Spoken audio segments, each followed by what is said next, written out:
All right, this is Chad, one half of the Fusion-Haa podcast. Man, we're about to conduct a very special interview. We are at GalaxyCon, man. So, who am I speaking with right now? How's it going? I'm Jason Moody, creator of Gabriel and the Guardians. Man, so I was at the panel last night, and man, I was so impressed, man. I really was. I really enjoyed what we saw. So if you could, just tell us a bit about yourself and what led you to create Gabriel and the Guardians. Yeah, that's a good question. So, I mean, I think a lot of people can probably relate to what happened during COVID. Everything got shut down. Okay. We all probably had a lot of time on our hands. A lot, unfortunately. And I had been working for 15 years as a media developer at JP Chase. Okay. And when that all kind of happened, my wife and I were doing a Bible study on Genesis, and I was just fascinated by it. I hit this verse, Genesis 6, that said, "In those days, giants walked the earth." In Genesis. And it said, and I was fascinated by that, and it said that they were the offspring of fallen angels. Wow. And so I was like, this is amazing. I never hear this in Sunday school. And so the story kind of came out of that. Okay. Yeah. Wow, that's some great inspiration there. Yeah. Man, so during the panel yesterday, when you were kind of announcing the voice actors, you have some heavy hitters. It's true. I mean, Johnny Young Bosch, he plays Ichigo from Bleach. Yep. James Arnold Taylor, freaking Obi-Wan. Wow. And Matt London, he plays Anakin. Yep. So, what led you to choose them as your voice actors? Yeah, that's a good question. So Other than them being awesome, of course. So Trigun's one of my favorite animes of all time. Oh, man, great anime. Johnny's Vash the Stampede. And so quite a few years ago, I was doing the art for a manga that was intended to basically raise awareness for human trafficking. Okay. And so Johnny got involved with that, and so I met him through that. So then now years later, when we were doing this, I had his contact. I reached out to him, told him about my show, and he really loved it. And so then, oddly enough, James is a really interesting connection because one of the people that kind of first came on and helped back this show, he is the business manager for 21 Pilots. Oh, and really? So he had a connection that he put me in. There was a band back in the 90s called Jars of Clay. The lead singer, Jars of Clay, I met him through this guy, and he said, "I got a neighbor who does cartoon voices. Could I tell him about your show?" And I was like, "Sure." And that neighbor was James Arnold Taylor. Wow, that's a heck of a neighbor. Yeah. Okay. So and then of course James introduced us to Matt. Okay. Yep. Wow. Okay, so tell us a bit about what Gabriel and the Guardians is about. Yeah, so basically it's inspired by Hebrew lore.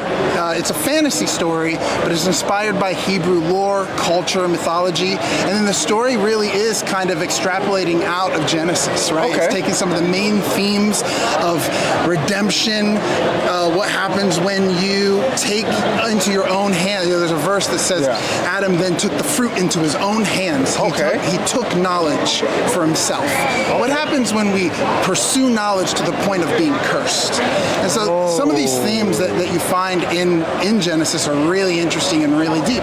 And so we want to bring those themes in, but put them into this fantasy kind of story, kind of almost as if like Lord of the Rings, right? Inspired by Norse, Celtic, ancient European mythology, right? We wanted to do the same thing. What if you had a fantasy story that instead was inspired by the Mesopotamian cultures, like the Assyrians and the Sumerians, and of course the Hebrews? Okay.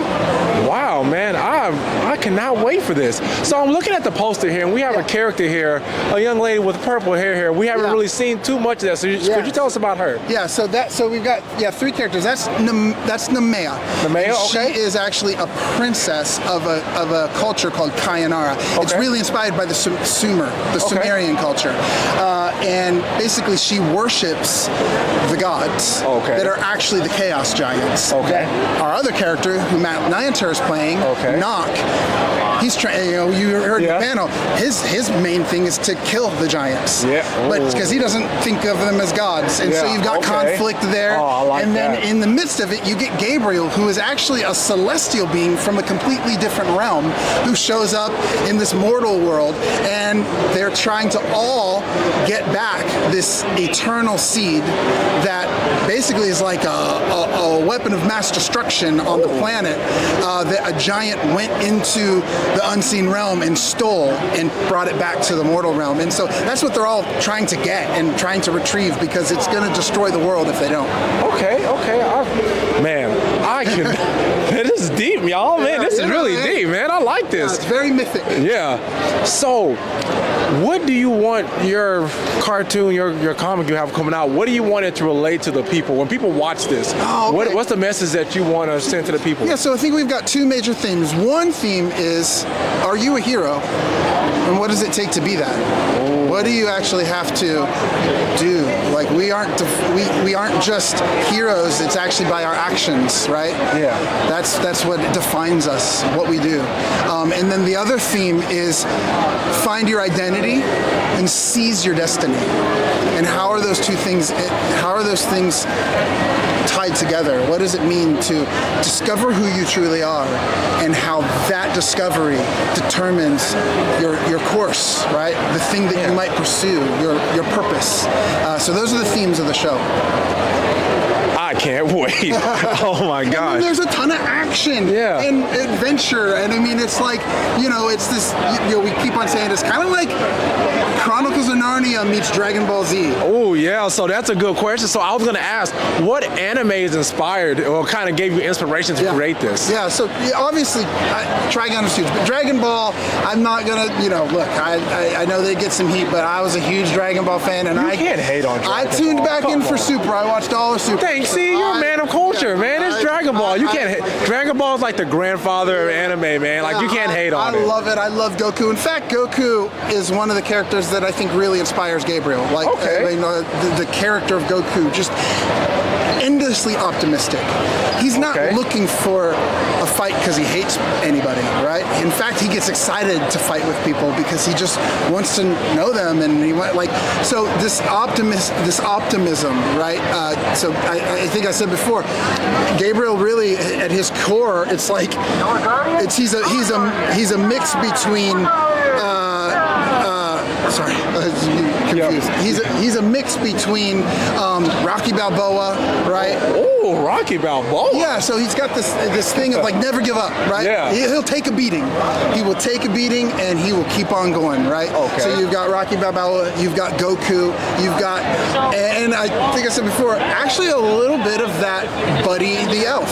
This kind of Buddy the Elf. I know, it's so funny. Imagine if you take. I can't get over that. Imagine if you take Goku, Rocky, Aang, and Buddy the Elf and mix them into a character, and I think that's Gabriel, because he's innocent and he is just endlessly assuming the best in people. Okay. So I saw one of your signs here, which I can't really see it now. Yeah. You said this is a crowd-owned anime series. Yeah. Can you kind of elaborate on that? Yeah, so we've partnered with Angel Studios, who their model is actually to invite fans and invite people to come in and be a part of the show. Okay. And so they've done things with their other shows, like The Chosen, where you support it, but it's not like a Kickstarter. You're actually earning shares in the property. So you actually are investing into the show. And so if that show's successful, you make money. Wow. You participate in some of the merchandising and in the shares of the show, and so the profits. That's unique. So we're doing that same thing because we really think that anime ought to be. I mean, it is so connected to fans. Yes. The anime fandom. It's about time that fans can get in on this thing. Yeah. Right. So that's it. Okay. Wow. So can you give us a kind of an ETA on when this is going to arrive for the people? Yeah. So our manga is supposed to release this coming year in 2024. Okay. We're going to do a manga that kind of follows a series, but we're putting it out just before. Okay. And then in early 2025, the first season of Gabriel and the Guardians will drop. Okay. Perfect. And of course, you probably can't tell us where this is going to be at yet, right? Yeah. Well, so it'll definitely be on, you can find Angel's platform, Angel Studios, they're on Roku. You can get them on your phone. I mean, they're all over the place, and you can watch it through that on your TV. But we are talking to a couple other potential platforms that are interested in our show that are specifically anime platforms, streaming platforms. Okay, perfect, man. So thank you so much for your time. We truly appreciate it. Just tell the people where they can find you, where they can reach you. Yeah, so if you go to gabrielandtheguardians.com or if you go to angel.com/guardians, you can learn more about the show.